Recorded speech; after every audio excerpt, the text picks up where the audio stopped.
What's up, guys? Welcome back to my little vlog on Cherokee Hacks Life.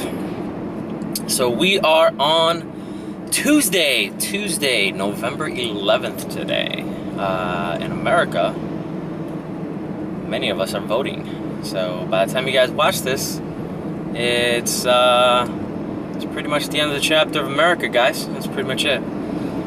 But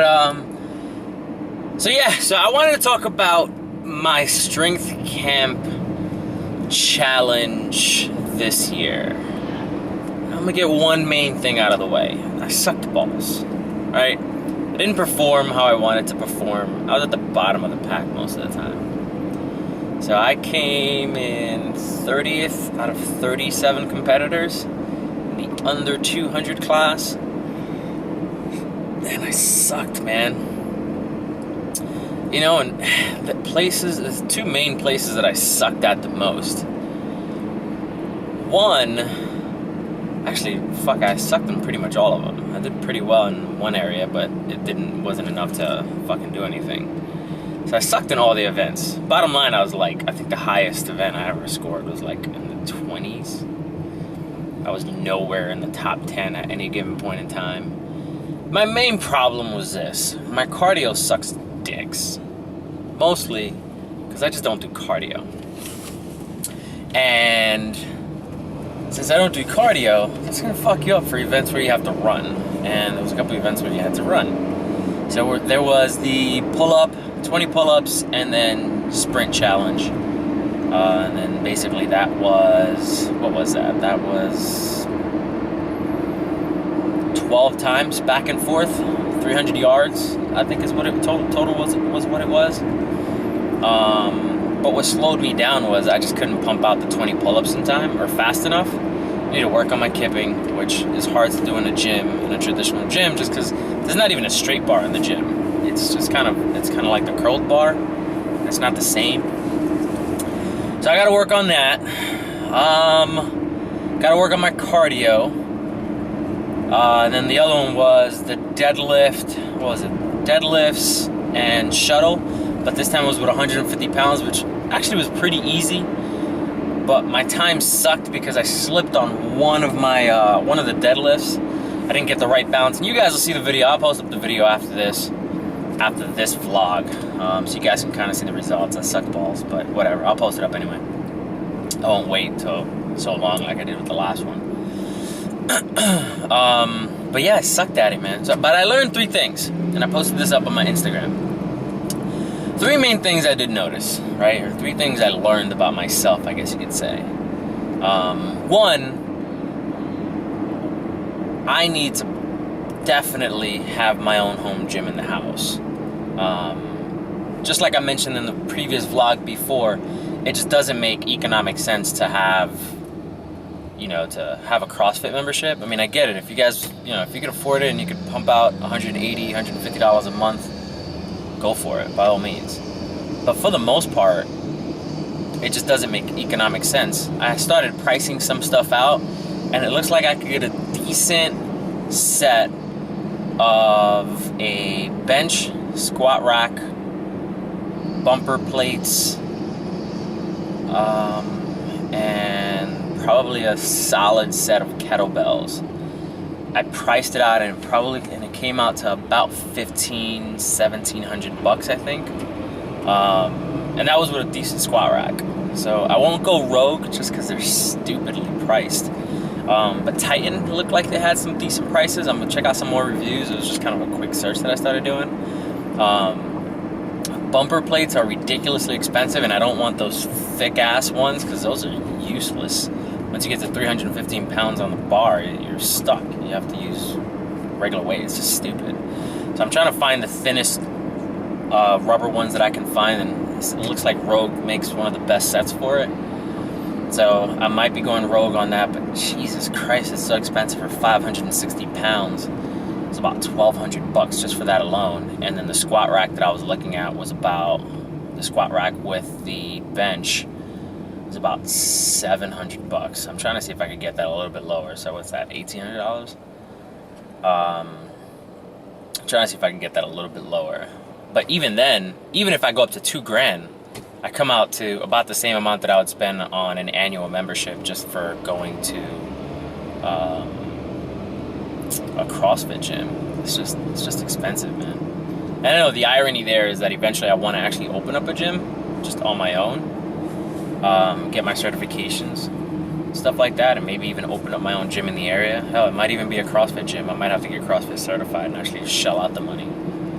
I don't know yet. I haven't come across fully formulated out that plan. I have so many other business plans that I'm working on that one's kind of taking a back burner.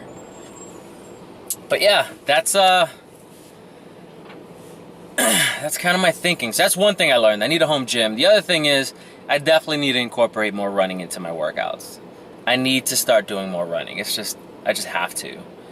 So I'm going to be cutting back the workouts from 7 days a week to 5. I'm going to try to incorporate cardio in there 2 days a week, which will more than likely, and it sucks because I don't want to do a workout day and then a cardio. I want to just have a cardio day. So if that is battle ropes and some HIT stuff, or if it's just straight running on the treadmill or running around in my neighborhood, one of those things are happening. That's for sure. So I'm going to incorporate that into 2 days a week. The other thing I want to do is I want to incorporate more explosive movements into my workouts, which is something that I haven't done before. Like really work on my clean and jerks and stuff like that. I guess that's kind of incorporated more into my workout, into having a home gym, because you just can't do it at a conventional metal plate gym. It just doesn't work out. But one thing that I will say, I did hit a couple PRs, which is nice. One of the PRs that I hit was on my clean and jerk. So I hit 215, 210. I don't remember, one of those two, on a clean and jerk, which was cool. I didn't get 225. I can rep out on 225 on front squats, but I just can't overhead press it. And again, I think it's just fear that once, because I dropped it a couple times. You'll see in the video when I post up the video, I dropped the weight a couple times, and you just can't drop it from that high in a conventional gym. Even at strength camp, they had like a warm-up section where everybody was warming up, and all they had was metal plates. So dudes were, lifting that shit up, and then they'd lift it up, get it up over their head, and then they'd drop 225 pounds of metal weight straight from the top, and all you heard was a thunderous boom. I mean, there was guys doing that with 275. Boom. You do that in a conventional gym, they'll kick you out immediately,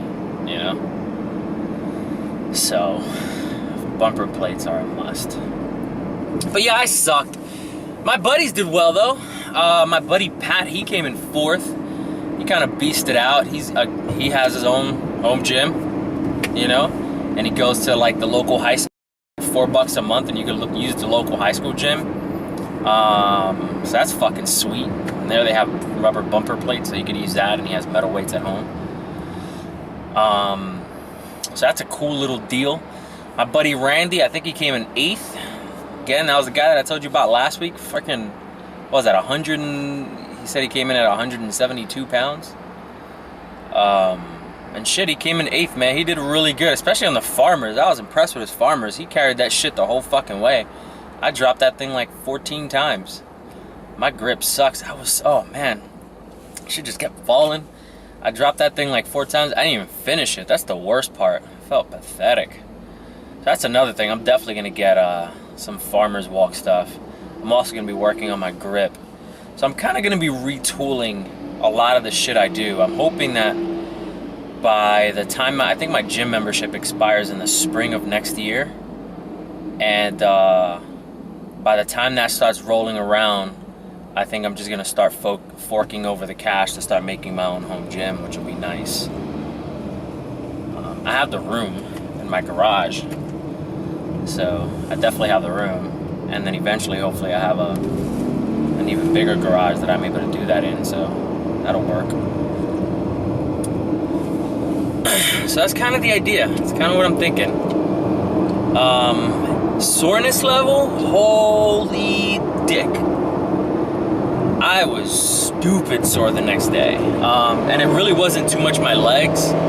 It was definitely mostly my forearms, which is weird, right? But I guess it makes sense from cleaning, and from the farmers and shit. Even when you think about the pull-ups, it kind of makes sense, right? So my forearms were killing me, my shoulders, my traps. I was pretty sore in quite a few areas. So that was something I was a little bit surprised with. My legs, they weren't too bad. My calves weren't too bad, maybe a little bit on my calves, but there wasn't too much leg stuff to do in terms of like squatting or anything like that, so it didn't really have an effect on me.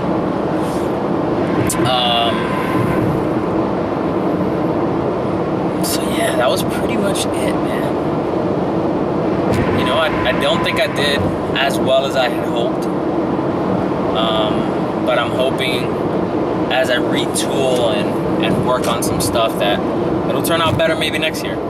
You know? It's kind of the hope here. Oh, and I'm sure some of you guys are probably worrying about, oh, does your shoulder hurt? Did your labrum hold up? Yeah, held up just fine. I keep telling you guys, you're not gonna fucking yank this shit out. So, some of you guys that are like at 16 weeks, 18, 20 weeks, and you're still babying around, dicking around with your arm, like, oh, it hurts. Just fucking start stretching the fuck out of it already, man. Just stretch it. Stretch, move it all over the place. You have to. Otherwise, it just gets stiff. Don't baby it. I'm fine. I cleaned and jerked. New PR for me. It wasn't fucking some monster weight, but hell, it's much more than I've ever done before. And kipping will put some strain on your shoulders. Fine. I don't feel any pain. I was sore, but not pain. What else? 225 pounds in each arm. That's a lot of weight on each arm. And yank out my goddamn arm. What else? Oh, the medicine ball toss, that was only 20 pounds, but still, no pain in my shoulder.